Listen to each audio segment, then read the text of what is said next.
नमस्कार, स्वागत है आप सभी का R O mock test series में। ये 20वां टेस्ट है जिसमें हम लोग अति संभावित प्रश्नों को संपूर्ण व्याख्या के साथ में हल करेंगे।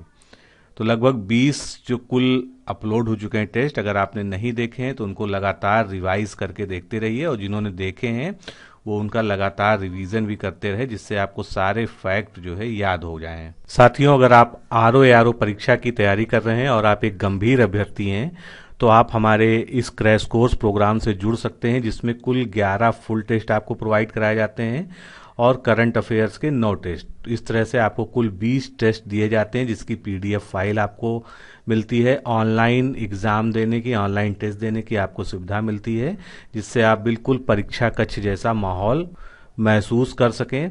तो आपके सामने हमारे क्रैश कोर्स के टेस्ट सीरीज की एक डेमो पीडीएफ की फाइल आपके सामने खुली है। इसी तरह से आपको जो है सारी पीडीएफ जो मैंने आपको बताया दी जाती है। सभी प्रश्न उनके जो है बाइलिंगुअल, उनका ट्रांसलेशन यानी जो है हिंदी इंग्लिश में प्रश्न होते हैं, लेकिन व्याख्या जो है संपूर्ण उसकी हिंदी में होती है। प्रश्न का उत्तर देने के साथ ही में उसके बारे में जितनी भी चीज़ें इंपॉर्टेंट हैं, जो भी कंटेंट उस टॉपिक को क्लियर करने के लिए आवश्यक है, वो जो है व्याख्या में लिख दी जाती हैं, जो आप देख सकते हैं। इसी प्रकार जो है आपको सभी टेस्ट जो आप देंगे ऑनलाइन उसकी पीडीएफ दी जाएगी। तो आप ये कह सकते हैं कि आपको जो है क्वेश्चन आंसर के फॉर्मेट में पूरा का पूरा नोट्स उपलब्ध कराया जा रहा है इस क्रैश कोर्स के माध्यम से।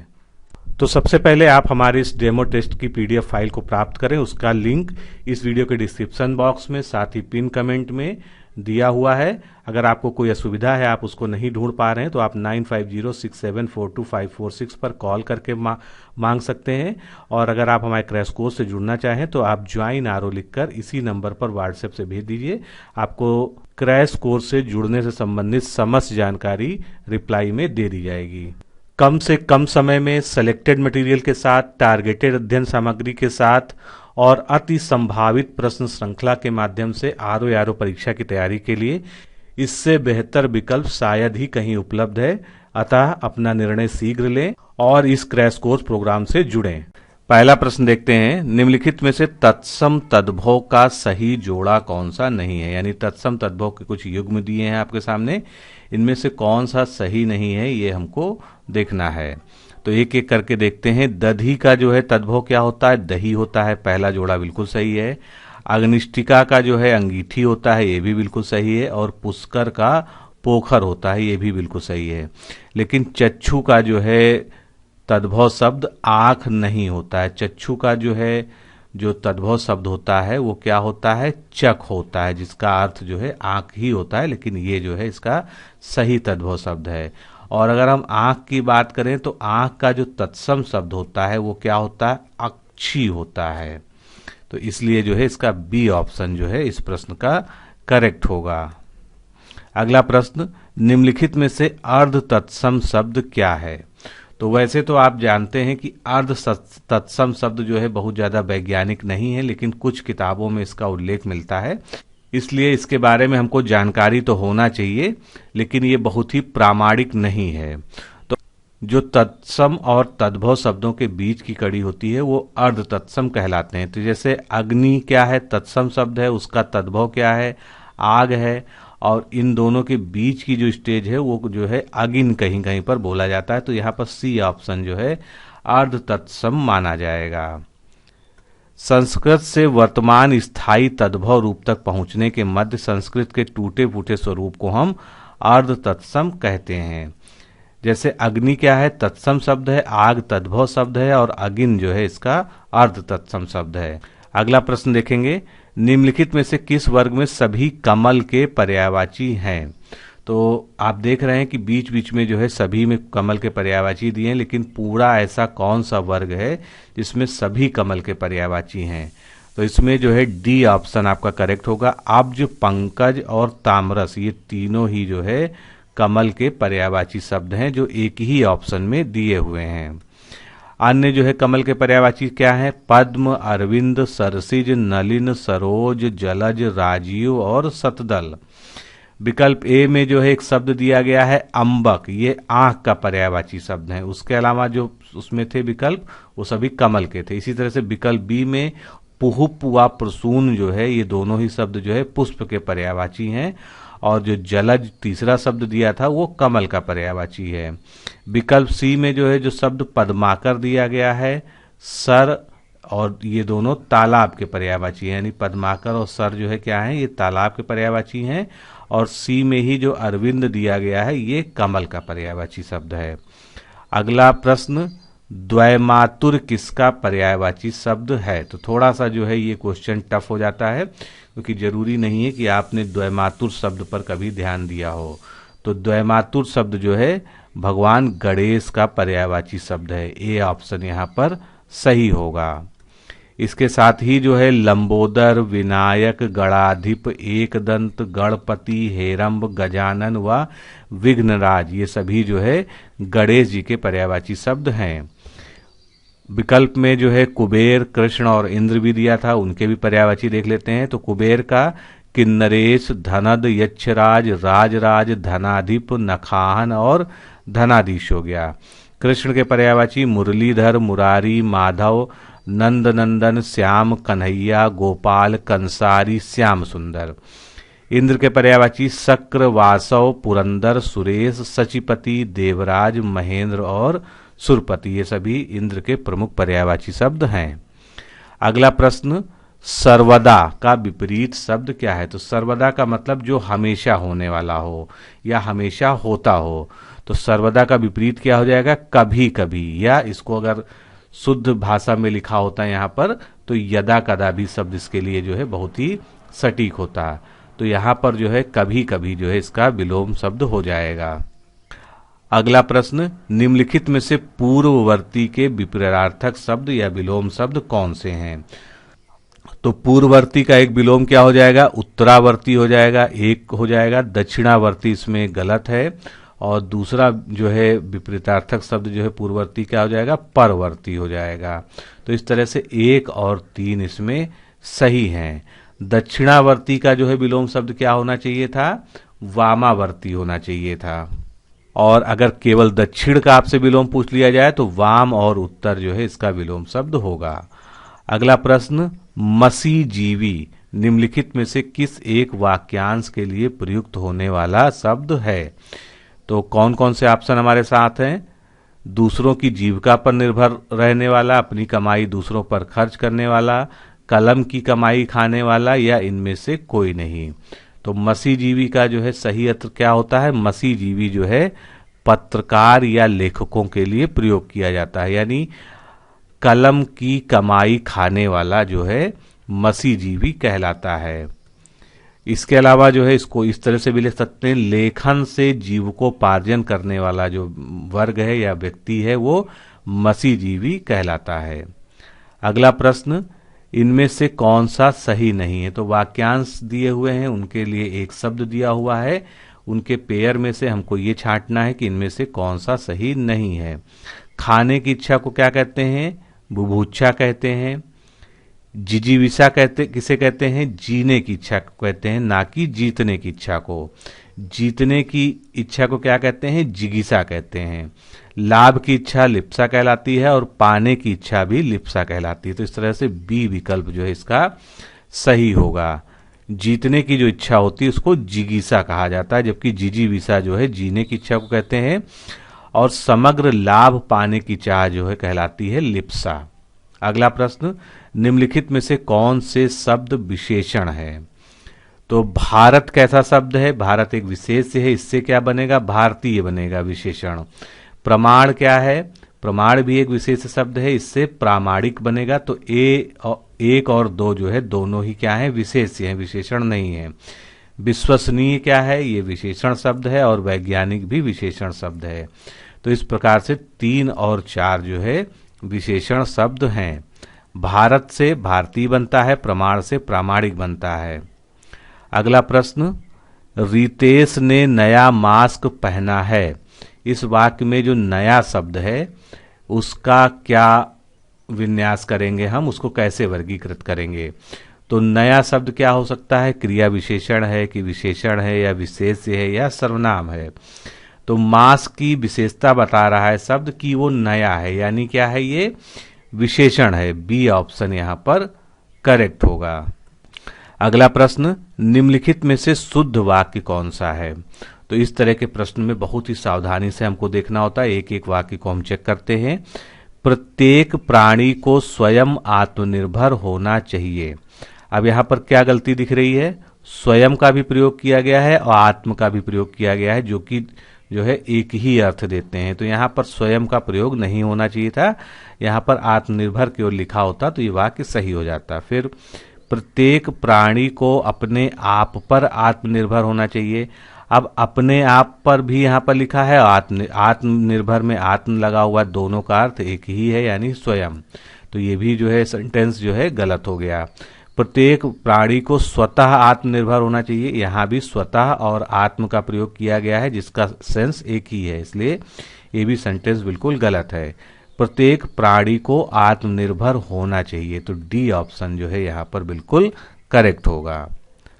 अगला प्रश्न देखेंगे, निम्नलिखित में से किस एक की वर्तनी अशुद्ध है? यानी 3 विकल्प हमारे शुद्ध वर्तनी वाले हैं और कोई एक इसमें से अशुद्ध वर्तनी वाला है। तो चेक करते हैं। निरपराध बिल्कुल ठीक लिखा है, जामाता भी ठीक लिखा है, आद्र भी ठीक लिखा है, त्याज जो है ये गलत लिखा है। त्याज कैसे लिखा जाता है? त्याज की सही वर्तनी जो है ये है। अगला प्रश्न, उच्चतम न्यायालय के न्यायाधीश को हटाने संबंधी प्रस्ताव का अन्वेषण यानी उसकी जो इन्वेस्टिगेशन है वो एक 3 सदस्यीय समिति द्वारा किया जाता है, जिसमें से कौन एक शामिल नहीं है? तो जो उच्चतम न्यायालय के न्यायाधीश को हटाने की प्रक्रिया होती है, जब उस पर कोई आरोप लगता है तो उसमें एक 3 सदस्यीय समिति गठित होती है उसकी जांच करने के लिए। तो उस जांच में जो है उच्चतम न्यायालय का वरिष्ठ न्यायाधीश शामिल होता है, एक कोई प्रख्यात विधिवेत्ता होता है वो भी शामिल किया जाता है, और किसी उच्च न्यायालय का मुख्य न्यायाधीश भी उसमें शामिल किया जाता है, लेकिन केंद्रीय विधि मंत्री का उसमें कोई रोल नहीं होता। इस तरह से सी विकल्प यहाँ पर सही है। अगला प्रश्न, भारत में कितने राज्य और संघ राज्य क्षेत्र हैं? क्योंकि इधर जो है पिछले 1 साल में जो है काफी बार जो है ये प्रश्न का उत्तर बदला है, इसलिए वर्तमान स्थिति क्या है ये हमको स्पष्ट रूप से पता होनी चाहिए।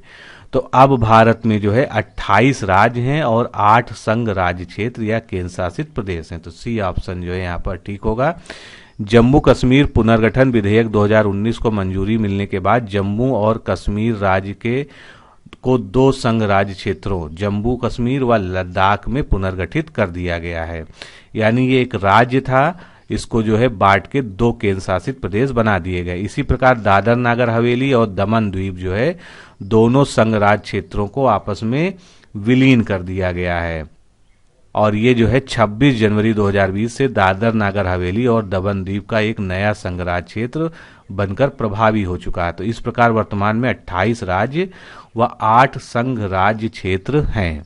अगला प्रश्न, निम्नलिखित कथनों पर विचार कीजिए। 2 कथन दिए हुए, इसमें से कौन से सही हैं ये हमको बताना है। तो पहला कथन क्या है?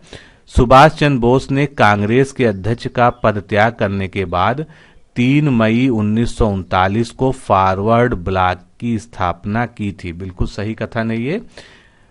हिंदुस्तान सोशलिस्ट रिपब्लिकन एसोसिएशन, इसकी स्थापना कलकत्ता में की गई थी। ये जो है गलत है, क्योंकि यहाँ पर स्थान गलत दिया हुआ, कलकत्ता ना होके ये क्या होना चाहिए?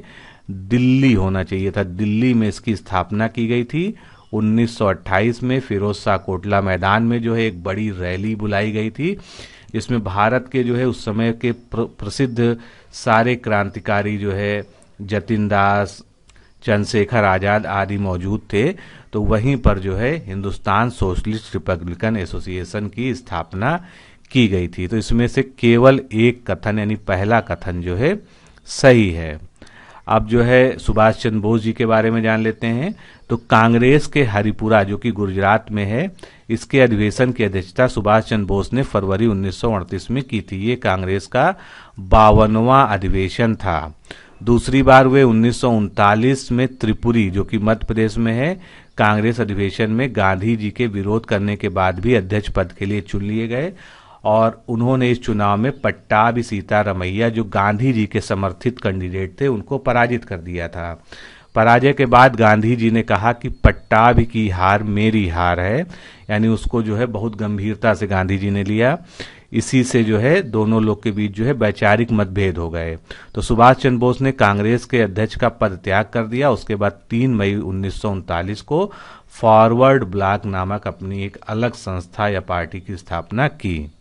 अगला प्रश्न, बक्सर का युद्ध किसके किसके बीच हुआ था? तो बहुत ही फेमस युद्ध है जिसने भारत की जो है किस्मत को बदल दिया था।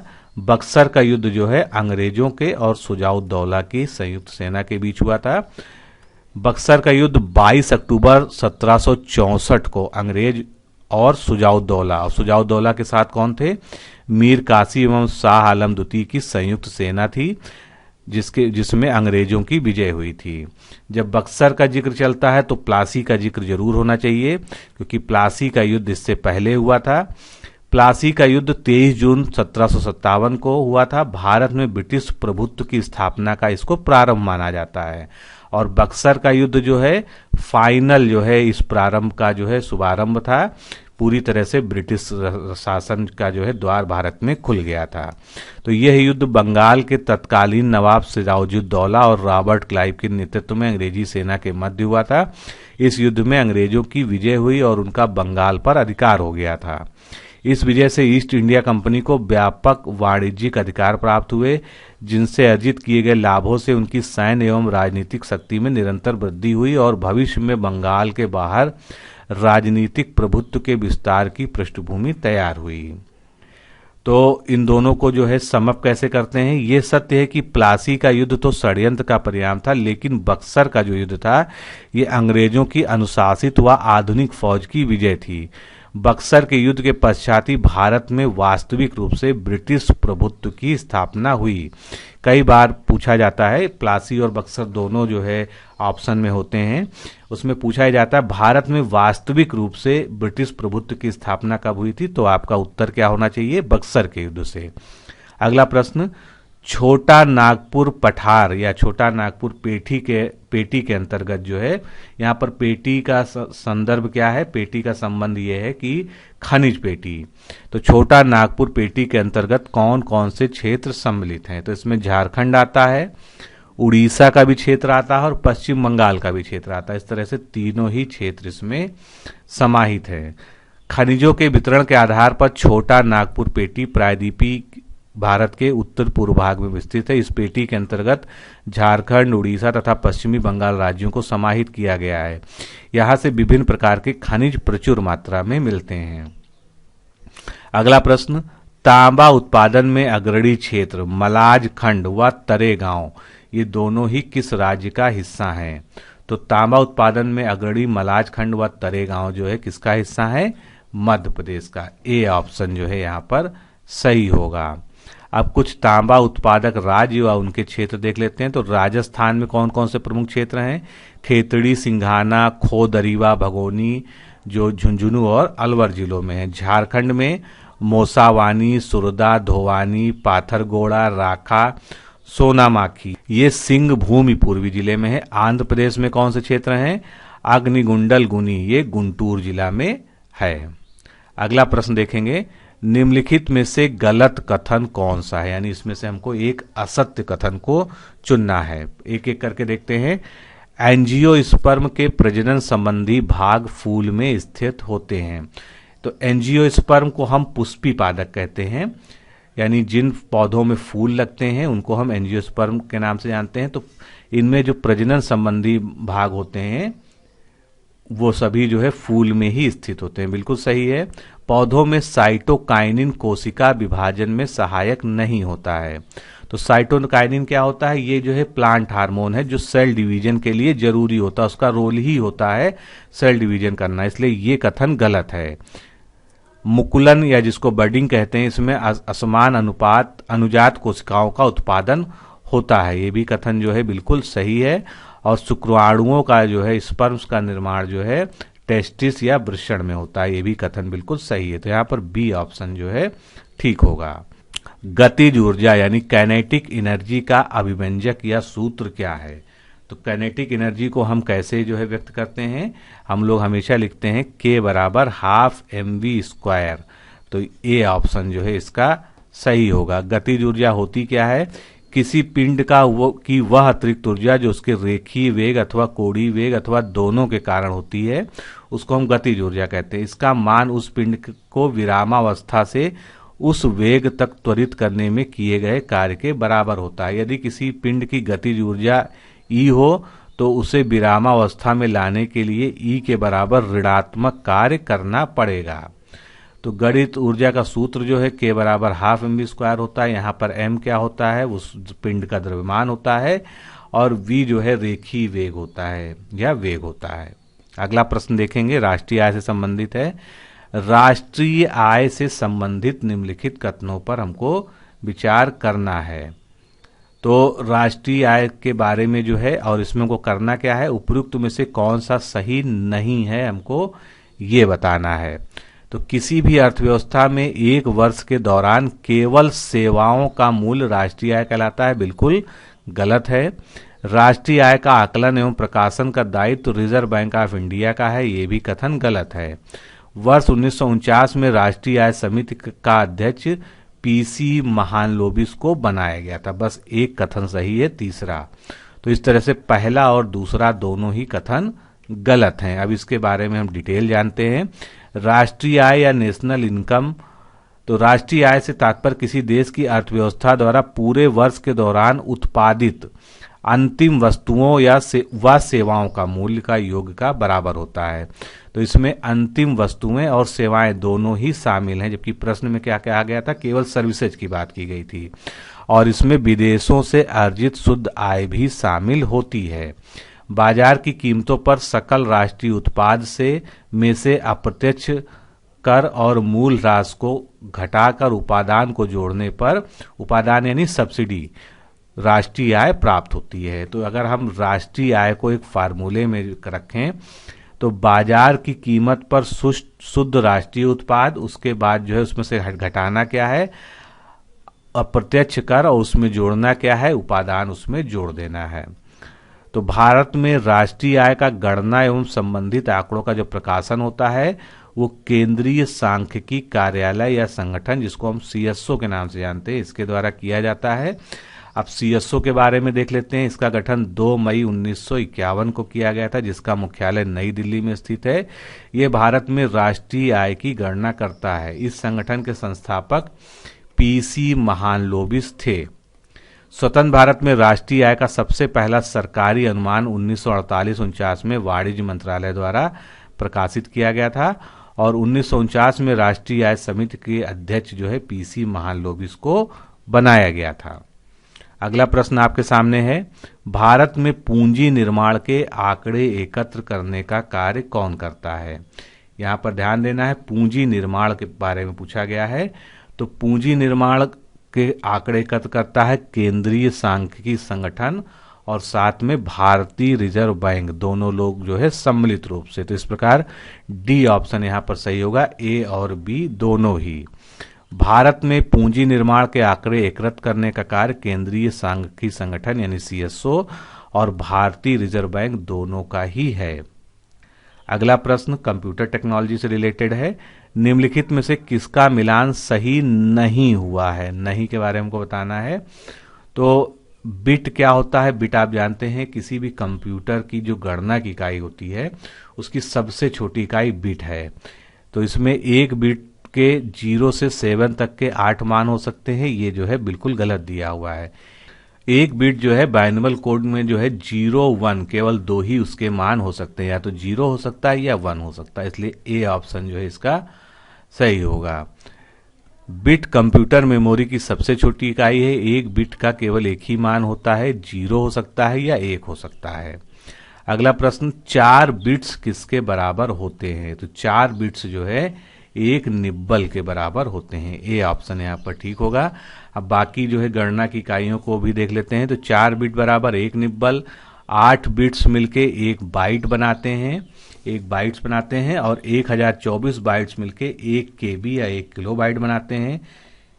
1024 केबी जब आपस में मिल जाते हैं तो 1 एमबी बन जाता है, और 1000 एमबी जब मिल जाते हैं तो 1 गीगाबाइट या 1 जीबी जिसको हम कहते हैं वो बन जाता है, और 1024 गीगाबाइट्स मिलके 1 टेराबाइट यानी 1 टीबी बन जाता है।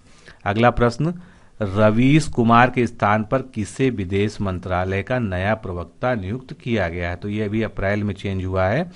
तो रवीश कुमार के स्थान पर जो है विदेश मंत्रालय का नया प्रवक्ता जो है अनुराग श्रीवास्तव को चुना गया है या बनाया गया है।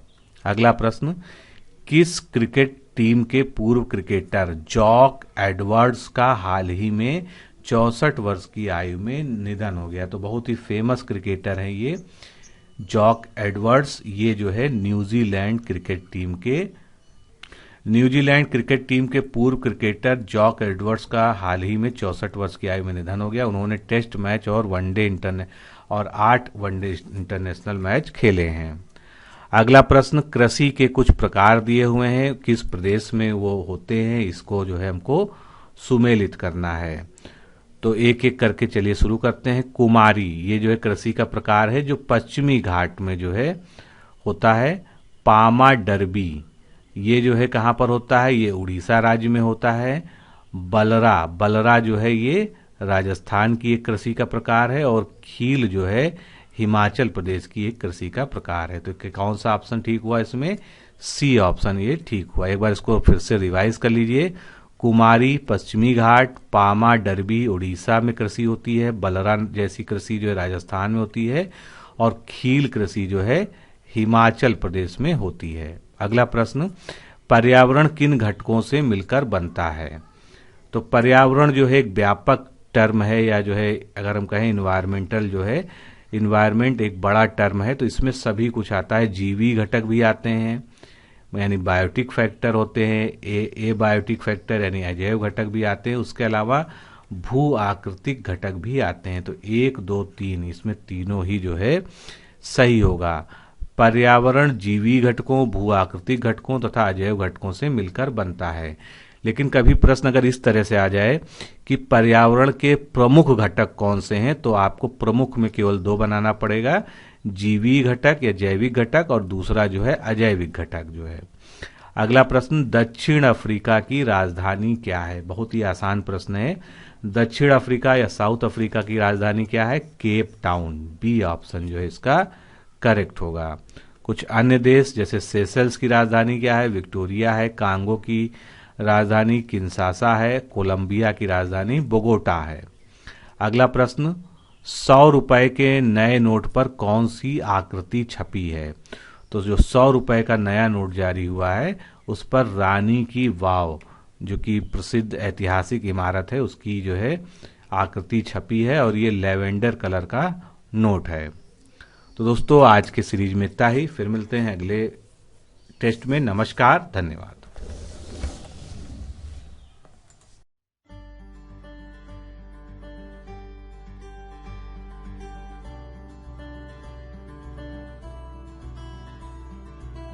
क्या आप राजस्व लेखपाल भर्ती परीक्षा 2020 के लिए तैयारी कर रहे हैं?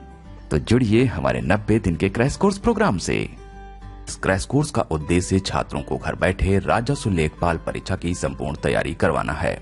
वीडियो लेक्चर्स, नोट्स और टेस्ट सीरीज के माध्यम से लेखपाल के पूरे पाठ्यक्रम को पढ़ाना और अभ्यास कराना ही हमारा लक्ष्य है, जिसमें आपको मिलेंगे राजस्व लेखपाल के संपूर्ण पाठ्यक्रम को कवर करने के लिए अनुभवी शिक्षकों द्वारा वीडियो लेक्चर्स। साथ ही मिलेगा वीडियो लेक्चर्स में पढ़ाए गए टॉपिक्स का टॉपिक वाइज नोट्स पीडीएफ में। वीडियो लेक्चर्स ज्वाइन करने वाले छात्रों को फ्री टेस्ट सीरीज जिसमें कि 10 ऑनलाइन टेस्ट और उनकी व्याख्यात्मक हल वाली पीडीएफ होगी दी जाएगी। ध्यान दें, यह टेस्ट सीरीज परीक्षा से 1 से 1.5 माह पूर्व शुरू होगी। 10 मई से ऑनलाइन वीडियो क्लासेस स्टार्ट होंगी तथा शुरुआती दिनों में आपको 2 वीडियो क्लासेस दी जाएंगी, जिसकी संख्या धीरे धीरे बढ़ाई जाएगी। वीडियो लेक्चर्स में किसी भी एक विषय के टॉपिक के पूरा होते ही उस टॉपिक की पीडीएफ रिवीजन करने के लिए दी जाएगी। वीडियो लेक्चर्स में आपके प्रश्नों एवं डाउट्स का निराकरण संबंधित शिक्षक द्वारा एक ही वीडियो में अलग से वीडियो बनाकर किया जाएगा। जिन आशंकाओं का निवारण व्यक्तिगत रूप से किया जा सकता है उनके लिए व्यक्तिगत मार्गदर्शन भी दिया जाएगा। सभी वीडियो लेक्चर्स पहले से ही रिकॉर्डेड होंगे तथा लाइव क्लास नहीं होगी, जिससे छात्र अपनी सुविधा के अनुसार किसी भी समय वीडियो लेक्चर्स को देख सकेंगे। वीडियो लेक्चर्स एंड्रॉइड ऐप के माध्यम से आपको दिए जाएंगे तथा वीडियो को ऐप में ही डाउनलोड कर कितनी भी बार देखने की सुविधा मिलेगी। करंट अफेयर से संबंधित वीडियो परीक्षा की निर्धारित तिथि से 20 दिन पहले दिए जाएंगे। यदि परीक्षा के पाठ्यक्रम में कोई बदलाव आता है तो हम उस बदलाव के अनुसार कोर्स को भी अपडेट करेंगे। ये हमारी नैतिक जिम्मेदारी भी है।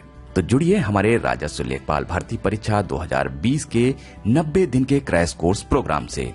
अधिक जानकारी के लिए 9506742546 पर लेखपाल लिखकर व्हाट्सएप करें या कॉल करें।